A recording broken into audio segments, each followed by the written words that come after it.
Welcome to the Great Detectives of Old Time Radio. From Boise, Idaho, this is your host, Adam Graham. If you have a comment, email it to me, box13@greatdetectives.net. Follow us on Twitter at Radio Detectives and become one of our friends on Facebook, facebook.com/Radio Detectives.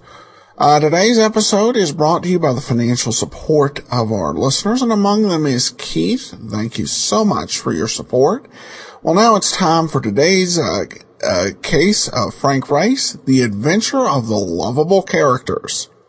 The Adventures of Frank Race, starring Paul Dubov, with Tony Barrett as Mark Donovan.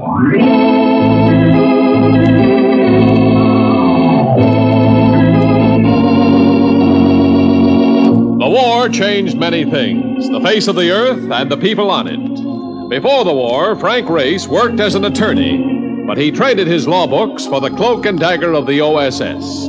And when it was over, his former life was over too. Adventure had become his business. The Adventures of Frank Race.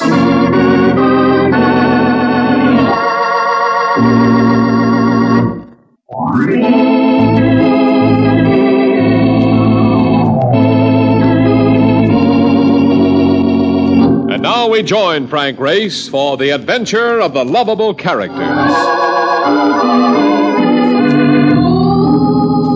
There's something about San Francisco that makes you feel alive. Perhaps it's the climate, but whatever it is, it calls for physical activity. Mark and I had been through a rough day, and yet night found us engaged in a healthful exercise at a bowling alley near our hotel. How's that for nicking a split spare, huh? Very neat, Marcus. That's the frame, and you win again. Yes, indeed. Want to pull another string? Make it for a finish time. Give you a chance to get even, huh? Let's have a cup of coffee at the counter first. Okay.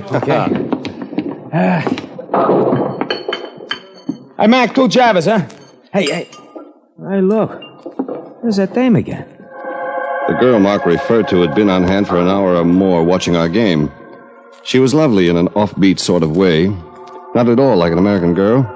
She came up to the counter, and at first she hesitated as though she were going to take a seat. Then she changed her mind suddenly and walked toward us. You're Frank Race, no? That's my name, and this is Mr. Donovan. You've been tagging us for about an hour, and I'm curious. I have been deliberating whether or not to trust you with a matter of great importance. It's not an easy decision to make when one is in a strange country. For somebody who is in a strange country, you found us all right in a rather strange place. Yeah. Whatever you're equipped for, sister, it ain't bowling. I know of you by reputation, Mr. Race. The clerk at the hotel said that I might find you here. I need your help. My name is Suzette. I am the wife of Prince Mohit Bey. Hey, wait a minute. Ain't he the guy that got that big spread in the papers last week? Yes, just arrived from India. He's the ruler of the province of Kaijan. That's right, Mr. Race. He came to America for medical help. Medicine is not one of my accomplishments. I know. But he needs you in another capacity. Please, come to our suite at the Fair Hills Hotel in about an hour. You must be near my husband because, well, I am certain that somebody intends to kill him.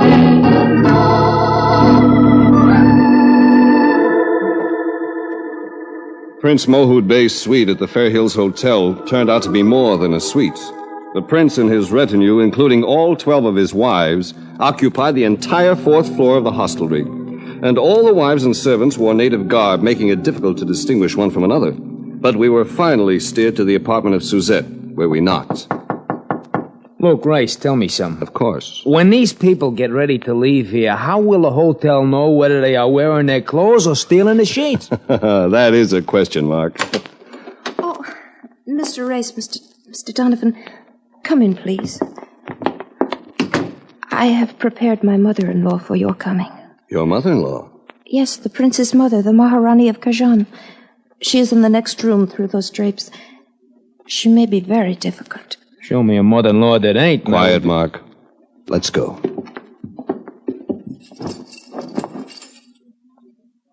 Gentlemen, the Maharani of Kajan. The Maharani of Kajan was quite a surprise. She was dressed in tweeds. Her hair was close cropped, and it took only one look at her florid face to tell me she was not a native of India. She was as British as a cup of tea. My daughter-in-law's overstepped her authority in calling you here, gentlemen. However, since you are here, you may as well put an end to her foolish fears. Your son's wife doesn't seem to think they are foolish. My son has 12 wives, and they've all got some sort of complaint. Suzette happens to be French and much too emotional. But, Mama... Don't call me Mama. I don't like to interfere in a family matter. But perhaps you can tell me why you think Suzette's fears are not grounded. Because she's as neurotic as my son. If he had one English girl in the crop he's married, he'd have more backbone. Providence knows I've tried to buck him up. Brother, wanna battle axe? Why does your son, the prince, require medical attention? Not medical, Mr. Race, psychiatric. We came to America to consult a psychiatrist. There's nothing wrong with him physically. But there is. He's been having Nonsense. Pain. It's all in his mind. You can find that out for yourself, Mr. Race. Dr. Kerner's his psychiatrist. Ask him. It's in the Grayson building. You can see him tomorrow. Thank you, I will. Very well, then you're dismissed. But, Mama... You're dismissed. We left the Maharani and stepped into the corridor and did a little broken field running through the other 11 wives who were wandering around like a football team between halves. And then Suzette led us into a small room. She is so strong, so overbearing. Please, you must help me. I should like to see your husband. This is the anteroom to his quarters. I would rather not go in with you. Suit yourself. Look, Mark, there's something you can do meanwhile. See if you can locate the home of Dr. Kerner. And if you do, call him and ask him if I may drop in on him tonight. Kerner, okay. See you later. And don't get detoured by a bedsheet on your way out. And now the prince. Right through that door. I will try to see you again before you leave. I opened the door and went into the next room. It was a large room, equipped like a gymnasium. Seated in a chair, wearing an undershirt and shorts, was a burly figure reminiscent of Tony Galetto. He was puffing on a cigar, and he greeted me through clenched teeth and a tobacco haze. Hi, fella. Well, hello. So what are you staring at me for, Mac? You're not Prince Mohud Bey. Me the prince? Hey, you got a real sense of humor, Mac. Nah, I ain't the prince. I'm Butsy Regan. I'm a physical culture expert. Oh, for a minute I thought I'd be needing Dr. Kerner myself. Huh? Nothing. I came in to see the prince. I thought he was here. He is. He's exercising. At least that's what he calls it. But, where is he? Over there, in the corner of the room. Seeing it was believing it. The prince, clad in his bedsheet, was in the corner, standing on his head. His 2 feet were up in the air, and he looked like some kind of a modernistic lamp. I've been trying to get him to work out on the rowing machine, but it's no dice. I come up here twice a day, and all he wants to do is stand on his head. He learned it from some guy named Yike. Yogi. Yeah. Must be a jerk. That could drive him nuts, you know. Is he in a trance, or can I talk to him? You could try. Grab a pillow and sit down in front of him. Thanks.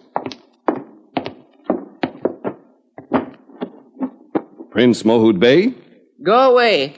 I am concentrating. You can concentrate later. I need some information. Do you have any enemies? I have many enemies. Like who? Everybody. I'm surrounded by enemies. Except for my mother. She protects me. I see. But is there any particular enemy? Who sent you here? Your wife? Don't be evasive. Answer me. Oh, the one named Suzette. Ah, just as I thought. Another enemy. Get out of here. Get out before I call for help. All right. I'll go. Take it easy. Thanks. Oh, that's okay. Is he always like this? Yeah. Happy, ain't it? Oh, delightful. Just delightful.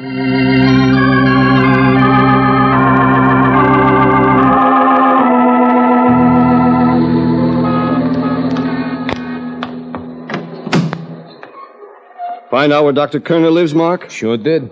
Got a joint on Nob Hill. I tell him that you was coming to see him. Good. Let's drive over. I'm sorry I kept you waiting so long, Mark. I didn't mind. I had the radio on. Gave me a chance to hear Spade. Sam Spade? Sam Spade. Spade Cooley, the king of the Western swing. What do you think I am, a traitor?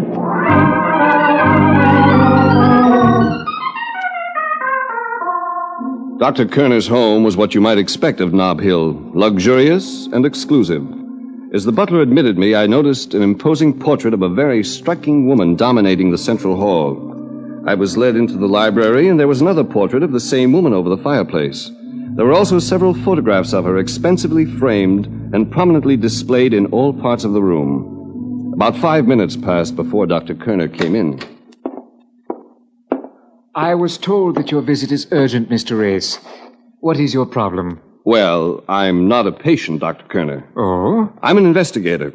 I want some information about Prince Mohud Bey. I've been informed that you are treating him. The prince, oh, yes. Very interesting case. His wife, one of his wives, seems to think that somebody is trying to eliminate the prince. Well, the prince seems to share the same view. He's been a problem, Mr. Race. I don't know how a man can be so childish, so muddled. Then you don't think there's anything to the suspicions? Well, it takes a long time to be sure. The prince does have a very definite persecution complex, but that's only part of it. The roots are deep in another problem. Mind telling me about it? Since you're an authorized investigator, not at all. Prince Mohud Bey has an Oedipus complex that is staggering. A mother fixation of the worst kind. She dominates his every thought when she's near. She makes him afraid. But how come he has so many wives? She doesn't seem to favor the idea. Well, as I understand it, every time his mother left the province or permitted him to go on a vacation by himself, he married a new girl. Understandable. Anything else? No. I'm certain the mother fixation is the root of it. I know it must be difficult for you to understand as a layman, but it's a common psychiatric problem. Some grown men can be handled like children by their mothers. Well, thank you. I'll go now. I'll show you out. I noticed that you've been eyeing my portraits and photographs. Lovely, aren't they? Oh, yes. The subject is a very attractive woman. Quite commanding. Ah, yes, she is. The most wonderful woman in the world. Your wife? Oh, great Jupiter, no, Mr. Race. I'm not married. My mother. Oh. Thank you, and good night, Dr. Kerner.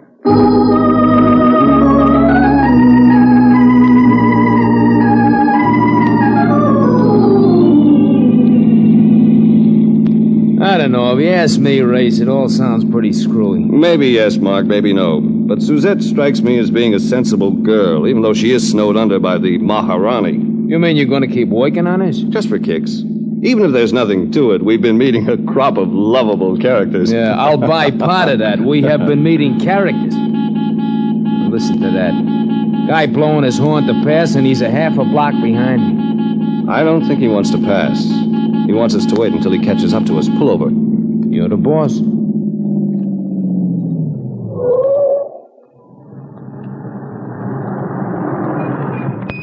That you, Mr. Race? It's Butsy, the physical culture expert. Yeah, Butsy. I tried to catch you at the docks, but you was driving off when I got there. You gotta get back to the Fair Hills Hotel right away. Why? What's wrong? I don't know for sure. The dame was hysterical, but somebody's been shot.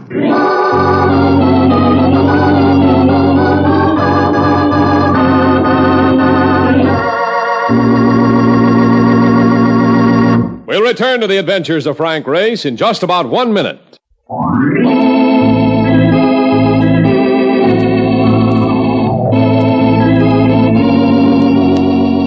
And now, back to the adventures of Frank Race.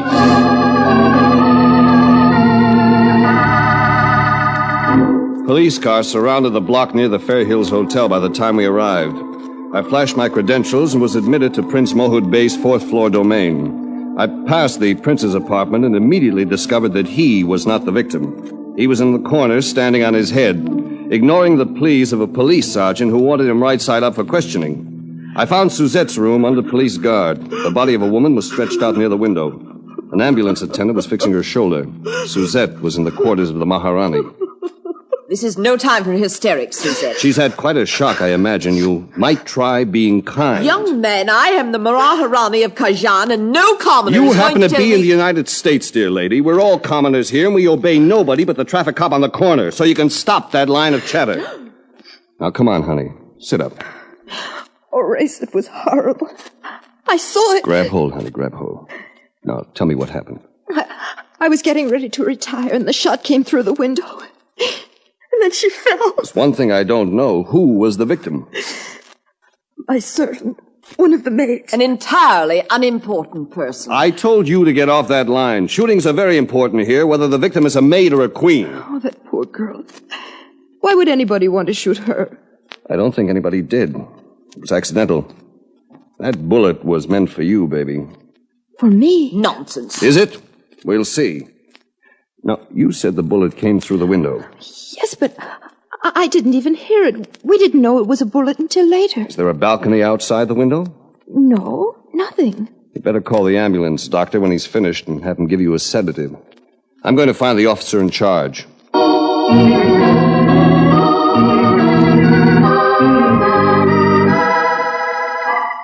I found the officer in charge and stuck with him until he got a ballistic report. The bullet had come from a high-powered rifle. With that bit of information, I picked Mark up and headed for the streets. All right, so what are you looking at the building for? Suzette's room is located on the front of the hotel, and the shot came from the outside. Yet there's nothing across the street but a small public park. Wait a minute. You mean the shot was fired from the park? Up to a fourth-floor window? No. The bullet took almost a straight course. Oh, so maybe the guy with the gun climbed a tree? No. None of the trees are that tall. The shot must have been fired from one of the buildings on the other side of the park. Great, but by who? Dead-Eye Dick? It's a good 600 yards over to them buildings. That's not too far for an expert marksman with a telescopic sight. And that's why Suzette didn't hear a shot. Yeah, but somebody over there would have heard it. That isn't too choice a neighborhood over there, Mark. The park is the dividing line. Hey, wait a minute, that's right. We drove past the other side on the way down before, and there's a penny arcade and a shooting gallery? Yeah. So a shot over there could get lost. Look, I want you to check those buildings, 4th and 5th floor levels. See if you can find where the shot may have come from. Will do. What are you going to do? I'm going to see if I can bake an upside-down cake.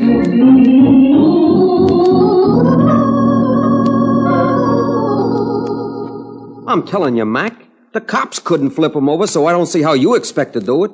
Talk to him the way you did before. All right, but he's turning my whole world topsy-turvy. I feel silly talking to a man who's standing on his head. So I gotta be here a couple of hours a day, and I feel silly too.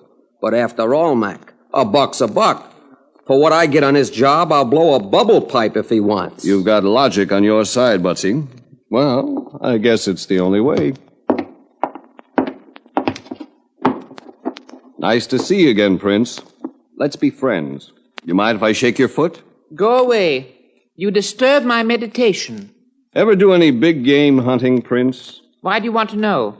Are you gathering information for my enemies? No, I'm planning to visit your country. I thought we might get together and bag a few tigers. I won't go with you. I don't like you. I won't let you use my elephants. My mother won't even let you get into the province. You mean you're going to keep all those nice tigers for yourself? Yes. All right. Then I won't let you play with my Parcheesi set. See you later. See? He's as cracked as a glass pitcher after a brewer's convention. He's not as cracked as he seems to be, Butsy. What do you mean? Come into the anteroom for a minute. Well, sure. How come Suzette called you to go after me when I was out at the doctor's? She didn't have to call me. I was right here. I guess she picked me because I know the town. Somebody could have telephoned. The doc's number ain't listed. Where was Nature Boy when the shooting took place? In there, standing on his noggin. Where else? You're sure of that? Sure, I'm sure. I was with him. All I ever seemed to do was sit there and count his toes. Just the same, keep your eye on him. He may be all right when he's standing on his head, but things may start to happen if he gets on his feet.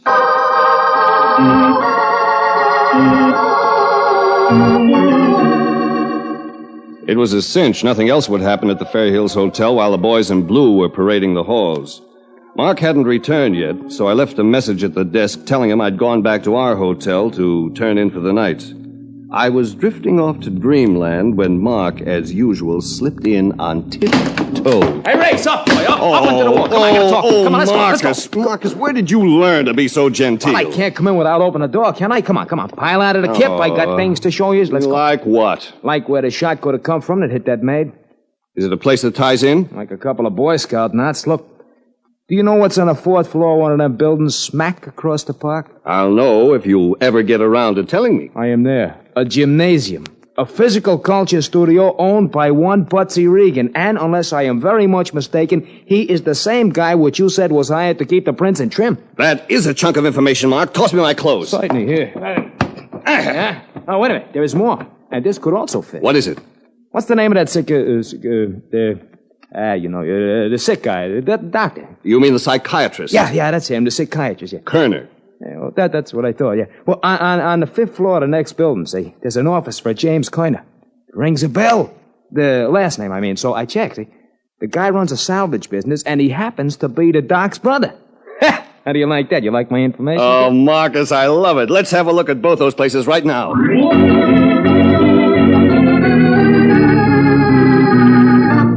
The office of James Kerner turned out to be innocent enough from all appearances. It was a legitimate business. We locked the place carefully and moved to the next building and gained access to the 4th floor gymnasium operated by Butsy Regan. Now, look, lots of barbells and junk laying around. Don't trip over it. I won't. 3 windows facing across the park. Suzette's room is the 6th from the corner of the hotel on the 4th floor. Perfect view from here, all right. Yeah, then a maid could have been blasted from here. Yes, turn on the lights. Lights? You want to give us away to the cops? Nobody will notice. It's only a gym. There isn't even a watchman in the building. Okay, you want lights, you get lights. Yeah. What are you looking for? This, for one thing, on the windowsill here. Oh, it's just a mark in the dust, that's all I see. Yes, the same kind of a mark a gun barrel would make if it were rested there to steady the aim. Hey, that's right, hey. And there may be an empty cartridge on the floor somewhere. Hey, down! What was that, anyhow? Bullet came through the window, but no gunshot. That means it came from the hotel across the park. Crawl over and douse the lights, then we can get out of here. Wait a minute. You mean whoever picked off the maid from over here is now trying to blast us from over there? That's right, Mark. Because we're too close to winding this up. We're going back to the Fair Hills Hotel for our final visit.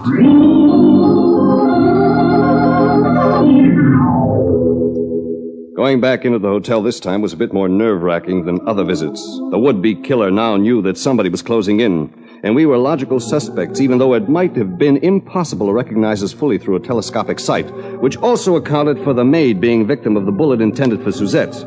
I posted Mark near the elevators where he could stop anybody who tried to leave. I headed for the prince's chamber, but just then the door opened and out stepped Dr. Kerner. Well, Mr. Race, how nice to see you again. You're abroad rather late, Doctor. The prince needed some attention. Mostly medical in this case. He's been injured? Oh, no. Just a severe headache from standing on his head.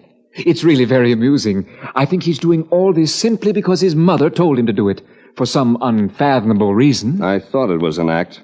Is he sleeping now? Oh, yes, very soundly. He won't come round until morning. A man at the elevator may try to prevent your leaving, Doctor. Just tell him I said it was all right. Oh, thank you, Mr. Race. And I'm especially glad I saw you because I have a gift I'd like you to accept. Oh? It's this picture of my mother, since you admire the other so much. Well, thank you, Doctor. Just what I've always wanted. I stuffed Mother Kerner's picture into my pocket next to my heart and headed for Suzette's apartment. I opened the door, and the room was empty. But I caught the sound of voices from behind the drapes that separated the Maharani's quarters from Suzette's. I moved over and listened. But why can't I tell him why? Because I have ordered you to say nothing. I know how to handle these things, and I shall tell him when the time is right. He's my husband. He has a right to know immediately. I've listened to you long enough. Well, girls, we seem to be having a disagreement. How dare you intrude? You keep quiet. Now, Suzette, what is it she doesn't want you to tell your husband? I'm going to have a baby. A new little prince. Which the Maharani couldn't keep quiet forever unless you happen to be dead. What are you insinuating? I'm insinuating that you were trying to kill this girl so that she and her child wouldn't be able to take top spot in your son's affections. You don't like the back seat, old girl. But you shot a maid by accident. And that's still the stuff that jails are made of. I'll have you thrown out at the No, you won't. You hired Butsy Regan to keep him here evenings and give you the run of his gym. And a sportswoman like you can handle a rifle very well, I'm sure. Mama, it was you. Don't call me Mama. Come on, Suzette. I'll take you to another room until the police come here to pick up Mama. Police picked me up for shooting a servant? Ridiculous. And Kaijan, Mama, perhaps, but not here, Mama. Not here.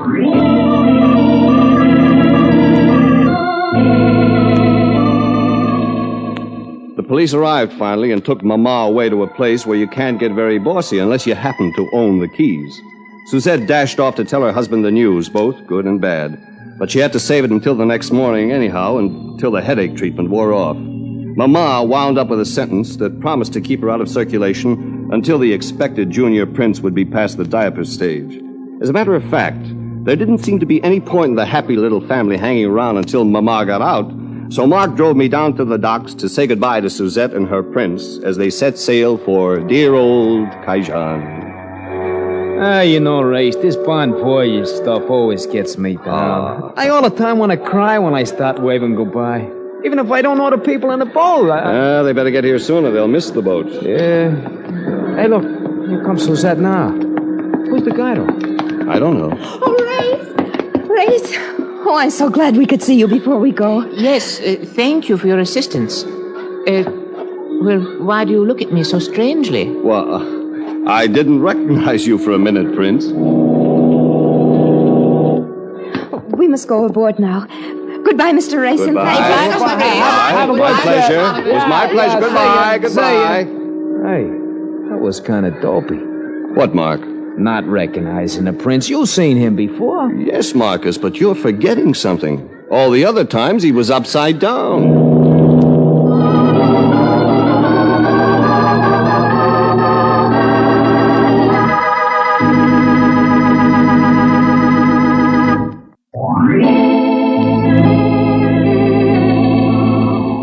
The Adventures of Frank Race, starring Paul Dubov with Tony Barrett as Mark Donovan, comes to you from Hollywood.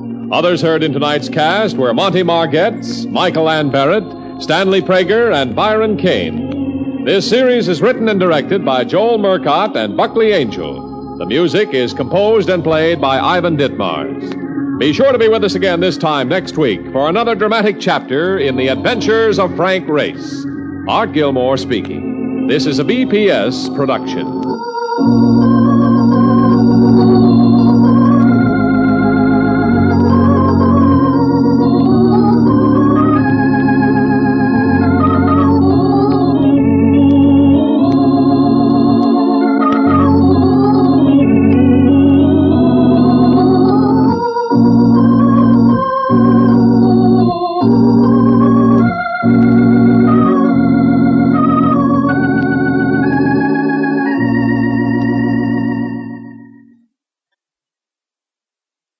Welcome back. Well, one of the more light episodes of Frank Race, my favorite part in there was when he said he was listening to Spade on the radio, and Race said, Sam Spade?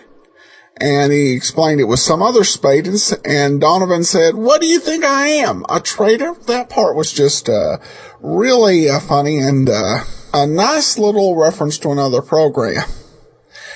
All right, well, listener comments and feedback, and we have this from Keith, who writes in, greetings, I'm a long-time listening truck driver. I go all the way back to Dragnet Year 1. I wanted to give you a shout out as I'm delivering in your hometown of Boise today, and it reminded me of the years of entertainment I've received. I'd like to express my appreciation.